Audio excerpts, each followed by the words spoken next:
Hello, everyone, and welcome to another episode here of the Carnival Warz series, the TEW 2020 randomizer series here on the channel. As it is still some more Mystery Carnival madness we have. We have 3 more shows, and this one, it's happening in the Midwest.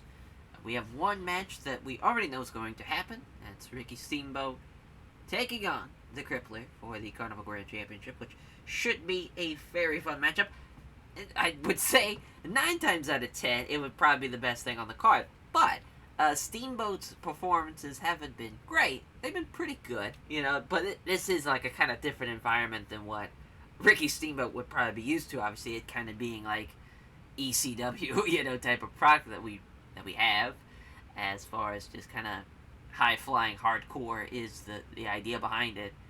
And it's still funny to me that our 2 champions with that product have been Mr. America and the Crippler. Not like Rob Van Dam, just funny as far as, I guess maybe not funny, I guess more ironic. I'm an idiot. But let's just get on with the randomization and whatnot. But before we get into that, we do have, obviously, backstage incidents out the fucking wazoo. Oh my god. As Billy Silverman has gotten a lot of heat with the rest of the locker room due to his recent attitude, and there are signs that it could turn into a very bad situation if not handled soon. Fine. And Mr. America turned up very late, breaking locker room rules. Fine. And Negro Casas got into a heated argument with a fan outside the arena, had to be restrained before things became physical. As his employer, we now have to choose how to deal with him. Another fine. The Crippler fails to show up to a scheduled road agent meeting. Another fine. And Miko Satomura almost got into a fight as well. So we've had 2 people try to get in fights. We've had people show up very late. We've got people not show up. Just a normal fucking show for the Carnival Warz here. So we'll go ahead and add the Crippler match. As I want to make sure. So obviously with it being... There should be no time limit, really. But we'll go with 90 minutes just for now. As we'll do, obviously, the Crippler on this side, Ricky Steamboat on the other side. There we go. Usually I would say, oh, this match can go like 16, 20 minutes, even 20 plus minutes. But obviously with our kind of product, we need to be very careful about where we put stuff. So we'll just have the Crippler. Obviously, he's going to get the win as a slow build. We'll hit overbooked. And we'll just do regular. But the Crippler will get the win. We'll keep being the Carnival Grand Champion. There we go. And then we'll add Howard Finkel's intro. As he's also going to be putting over Steamboat and the Crippler. There we go. There's Finkel, intro, and hypes up the main event. There we go. Cornus off screen. There we go. Perfect. We finally did something right. And so, for our randomization, our new match is a Carnival Warz match, which will be a shoot fight with weapons being involved in the cage. This is just maybe not. We probably wouldn't use a cage, to be honest, just because, well, we're on a budget. It'd probably just be the ring with weapons thrown in the ring. This is something that will be more of a staple for the series in the future. Actually, the next tour, we'll be seeing that. As far as there'll be a tournament where it's nothing but that. It's just going to be a shoot fight with weapons. Maybe not a tournament. We've kind of done a lot of tournaments as of late. Thinking maybe just kind of like an open challenge scenario where everyone gets to challenge someone to a Carnival Warz match no matter where your place is on the roster. Someone who's never won a match in Carnival Warz could challenge the champion, for instance, to a Carnival Warz match. Stuff like that. Just something different and unique. So, because we have already one match, we'll just need to randomize 5 matches, and we should be good. I guess it all depends on what the match ends up being. But the first one, as we wait with anticipation, it's a 4-way. Alright. So, 4-way is kind of the co-main. I don't know why I said kinda. Oh, there's the Carnival Warz match. Perfect. The first ever Carnival Warz match, of course, with a Z. course. We gotta keep with tradition. As triple threat now, we're kind of going all over the place. See what's and we got 2 more. Now we got a tag. And for the final match, fans bring the weapons match, of course, to open up the show. Yeah, what a night. What a night this is. So, now obviously, as oh no, that ain't it. As you can see, all my notepads here. There we go. There's the randomizer. Jesus. As we'll just get too many notepads. That's what I have right now. So we'll get rid of obviously the crippler. God damn it, Trevor Lee. There we go. And then Steamboat. Nice. Oh, and that's fine. I got to hit that again. Oh no, we still had the the matches involved. But Shota Umino is going to be one of the 4 men. Let's get rid of the matches. Oh, we did. I don't know why I wanted to randomize the matches as well. I mean, what are the odds he gets randomized again? But you never know. Shota with YAMATO.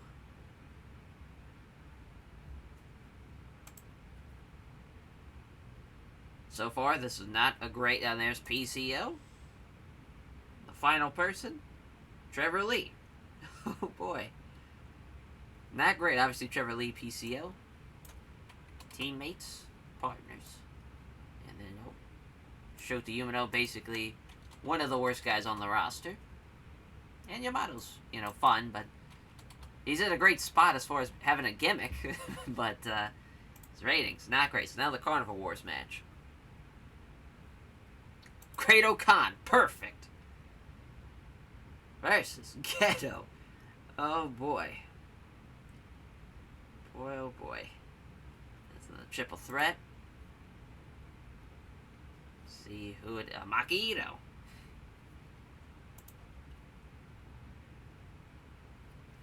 No Way Jose. And the final person being the Honky Tonk Man. What a fucking triple threat this is. Things I never thought I would see. This match. I mean, just how does this match even happen? Is the real question. So now the tag match. Demolition Smash. Again, to, actually, no. Let's, see who gets randomized with them. KENTA, okay. So, I mean, there was a point where they were just like, we're not gonna let the randomizer, you know, we're gonna do our own thing. And then Linus Asuka. But for this show, and Rikishi, we're gonna have basically Howard Finkel being like, if you don't do this, you'll get stripped of your belts. So there is just kind of strong holding them into competing in this. Then Rikishi, Linus Asuka, and then Rick Martel is one of the 2 people in the Fans Bring the Weapons match. We'll see who the other person is. Still a lot of great names. Mr. America. Alrighty. And there we go. We are set. As we'll just kind of go from the top down. Let's play for the best. The 4-way match. Shota Umino. YAMATO. Trevor Lee and PCO. What a terrible match. This will be... we'll just keep it at 8 minutes and we'll have PCO beat Shota Umino. Yeah, I mean, that is just god-awful, is this match. So, I mean, we do need to have Steal the Show, Car Crash Mayhem, and then, you know, Wild Brawl Hardcore at some point on the show. So, you know, we'll probably have this be just Steal the Show. So we'll bump that down to 14, just because I think that'd be easier for everybody involved.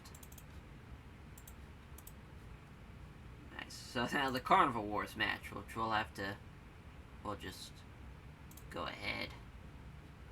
Let's copy It's a shoot fight. That'd probably be the easiest way.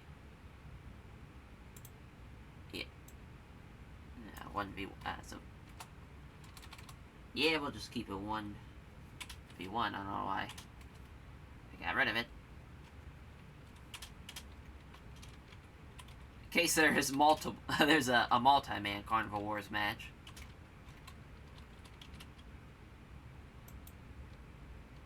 Yeah, I guess we'll keep the cage structure. With the weapons inside the structure.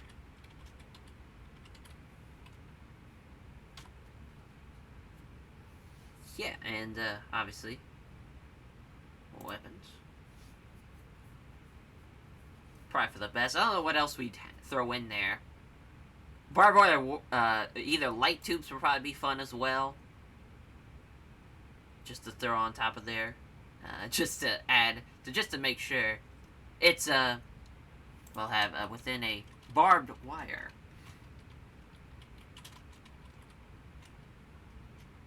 Actually, we'll make sure it's not capitalized. Nice. This is what we have. Thought about making a special set, but we'll just have it be that. And we'll see. Oh, high. Yeah, that makes sense. Probably content risk as well. Very high. Yeah. Buckle up for this one. So, Great Okan in Ghetto. Now, usually, Great Okan would win any type of shoot fight, especially against Ghetto. But in this case, we're going to go the opposite way. And Ghetto's going to get the win. And it's going to be based off hardcore, which is probably a bad idea. Guess we could have it be set for Wild Brawl. I just love that match, though. Like, the idea behind that. I don't know who would sign up for that. And, like, just to have that be a real thing. But in my mind, in a fantasy world where just violence can take place and no one can really be hurt in a serious manner, that is a pretty great idea. So that's Makito, No Way Jose, and the Honky Tonk Man. Which obviously the Honky Tonk Man will be getting the win. So I think a fun bit would be Honky Tonk Man getting interrupted with Makito coming out and doing her song number instead.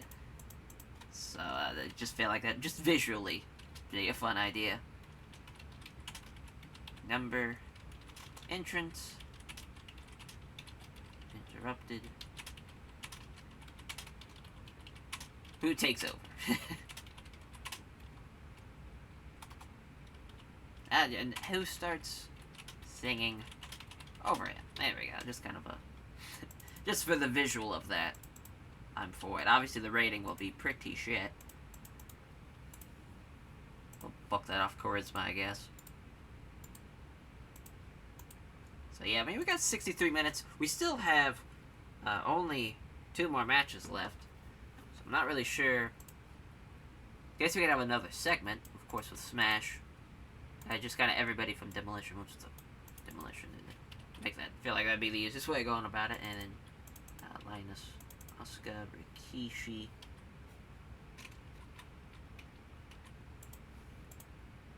Eight minutes is fine for this match, and we'll have Kenta beat as Asuka.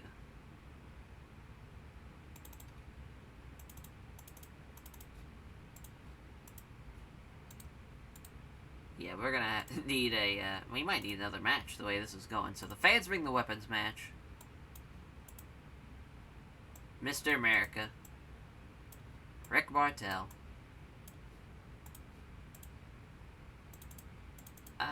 13 is fine. Mr. America will be getting the win here. We'll have this be Mayhem. Yeah. So, no, we're good on time. With the angle of...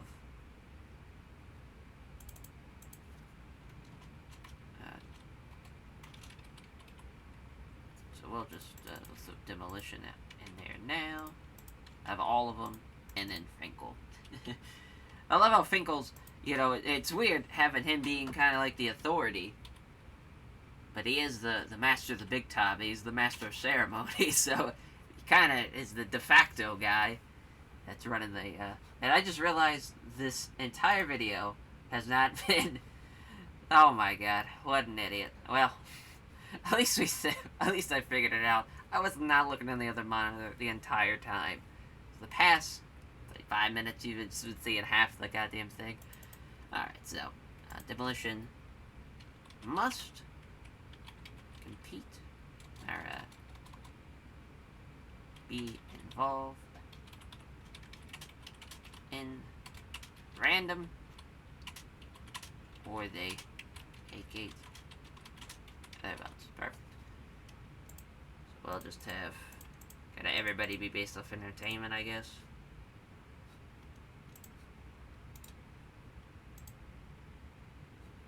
And what will be needed? Okay, nothing.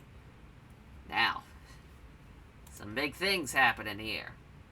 There is another angle. I kind of kept up my sleeve, but I think this is the perfect time to do it. As it will be Mr. America, who will not be Mr. America for much longer.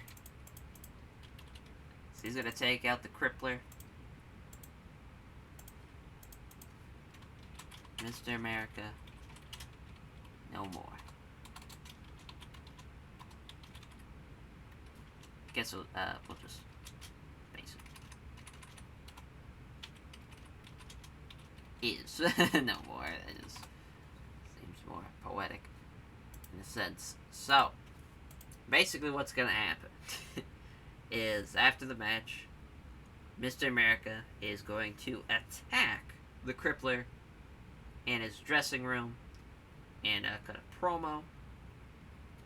But I think we are good to go here as far as time goes. Alright, and so obviously the intro here gets a 61, not bad. Not bad out. Howard Finkel doing a great job there. Obviously that's based off of Crippler's overness. And even Ricky Steamboat somewhat. He's pretty over, I would say. The opener, it's a 76, going to be one of the best openers we'll ever have, thanks to Mr. America. As it's a fans bring the weapons match, of course. So we get a big boot and a leg drop. Got the crowd buzzing. Mr. America looking to climb his way back to the top. It's a 41 for the, making Demolition be involved in the mystery madness and the randomness. Or they vacate the belts, and they get randomized, of course, into this tag match. At least one of them does, in Demolition Smash. As Smash and KENTA beat Lioness, Asuka, and Rikishi, even though Rikishi, best guy? Well, I guess person in this case, in the match, even though he is the best guy. But the Basaiku knee for KENTA over Lioness, Asuka, not bad. Not bad. Obviously, it's hard to compete with what the opener did. And I'm sure that's going to be the best thing on the whole show. As then the Maki Ito music number interruption get to 34. Not great. Figured that was going to not go so well. And 38, as the only person that made this worth anything was the Honky Tonk Man. And No Way Jose is just god-awful. As Honky Tonk Man with the shake, rattle, and roll on Maki Ito. Probably should have been No Way Jose, but that's okay. And then a 27 for the Carnival Warz match. As Geto wins with a submission at 9:36. 32 for Geto, 17 for Great O'Khan. Oh boy, this has not been great at all. As the four-ways of 36. As PCO gets the win. He gets the one with the top rope cannonball on Chota Umino in 7:32. And in the main event, thank Christ, in a Carnival Grand Championship matchup, and it's pretty close. Steamboat and the Crippler, 70-64, as in 14 minutes, Crippler gets the one with the Crippler crossface, and as he's got his championship belt, he's heading to the back, out of nowhere, from behind, no less, Mr. America attacks, lays him out, drops a leg drop on him, on the back of his neck, I guess, yeah, the back of the neck, and the back of the head, 2 times, 3 times, lays him out, and he pushes over Howard Finkel's in the backstage area, trying to, break it up. Obviously, it's not part of the show. It's kind of like the name behind this, and grabs the microphone. Says, "Crippler, after you beat me and took my belt home, your pathetic home of Canada, you changed me. After seeing the injustice of this so-called champion and what you've done as champion, it's made me absolutely sick. You are nothing but a fraud champion. When I was champion, I was somebody who carried this company around this great nation, proudly waving Old Glory, holding the Carnival Grand Championship high. And what have you done as champion? You've pissed away everything that I made, everything that I've built to make this matter, this championship right here. You've pissed it all away with these random matches and these, oh, you're fighting all around the arena. You're thinking that you are what a champion should be for this company. Absolutely not. Look at me now. They've thrown me in this dumb mystery bullshit. Wasting my power, wasting the skills that I have. The only thing you've done is take Mr. America out, and then he takes off the mask because he's not facing like the camera or anything when he does this. It throws it in the trash.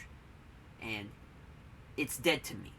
It says, this mask is dead to me now. I just have one mission. It's making you feel the way I felt that night when I lost everything. Like a phoenix rising from the ashes, a nobody is born. But that's Mr. Nobody to you all watching on YouTube. Breaking the fourth wall now is this reincarnated Mr. America No More, now Mr. Nobody. Now, in the next episode, you're going to watch me make this pathetic champion here a nobody. Obviously, if you don't know, maybe it's not obviously, but the character, Mr. Nobody, from the comics, it's from Doom Patrol, played in real life, well, I would say real life, now played by the great Alan Tudyk, and who's did a phenomenal job with that character, and I think it's somebody that, if it was ever in like a pro wrestling scenario, would be pretty awesome. You know, just from the perspective of, he's someone that, if you don't know, I guess we'll summarize this character. He narrates, he has the ability, thanks to some special powers he gets from this, like, chamber that kind of pulls the lever. He starts splitting, and it starts, like, basically creating this entity of that he's not even, like, matter, if that makes sense, and he can control, like, everything that's involved with the story, and it's a whole thing, but it's just that it's kind of the premise of it, and kind of a synopsis, if you will, of the character. And he's somebody that kind of was a nobody to begin with, who got these great powers, and hence why he's called Mr. Nobody. And I wanted to play up on that with this character, because I felt like it'd be such a great transformation, having someone that's a proud, power, strength, and this guy who seems like he's on the top of the world, but when he loses something like this, his Carnival Grand Championship, and losing his spot at the top of the mountain, it drives him a bit mad. And he thinks that he is a nobody in himself, but he's Mr. Nobody. There's still like a sense of entitlement there, that he's not just he's gonna take everybody and make them nobodies, but he's still Mr. Nobody. He's above them still. It's just kind of a fun character that I always thought, if someone, I don't know how they would do it, because, like, obviously, like, the narration is kind of, but I think breaking the fourth wall could be something fun like that. And maybe, people probably think it's too hacky. Obviously, this is just ripping off a comic book character. It's not really original, but I just felt like it'd be very fun to do it with this character. Plus, it's this series, I can have a lot of more creative freedom and leeway and fun with it. And but yeah, that is Mr. America is no more. It's now Mr. Nobody. That blue mask with the white star, that's no more. It'd basically be a black mask. There wouldn't be any pop, any circumstance, anything like that. What the character looks like in the film, and kind of even in the comics, is kind of like a combination of just like black. It is basically, in the comics, it's an all black character with like little eyes, but in the TV show, he's got like some blue line in there to make it like outline and pop, but it's because like he's kind of being split in half. He's kind of like seen together with that blue light. It's a whole thing. I'm sure. I feel bad for the people who know this. I'm just like, Jesus, Max doing a terrible job. But just the synopsis of that, of the character transformation. It's very, I wouldn't say it's very drastic, but it's something new, and it's something, at least for the channel, and something that a character that breaks the fourth wall, and a character that narrates even, that we'll kind of dip into more in the future episodes, which should be pretty fun. But yeah, that will do it for the show. Thank Christ for the main event angle in the opener. But yeah, I mean, very, very excited to see how this plays out now going forward with Mr. Nobody and the Crippler. It looks like that match is happening, and it should be very, very fun as far as all things considered. And yeah, I mean, it's something. It is certainly something. We'll give Ghetto some love, I guess. He's someone who probably should get like a title shot relatively soon, because he's been on a bit of a winning streak as of late. Even though they're not great opponents, still he's been winning singles matches against, in high-profile spots, I guess you would say. But thank you all for watching, as we will catch you guys next time. For if the prediction is correct, if the narration is correct, breaking the fourth wall, if he will indeed, in fact, beat the Crippler for his belt back, we shall see.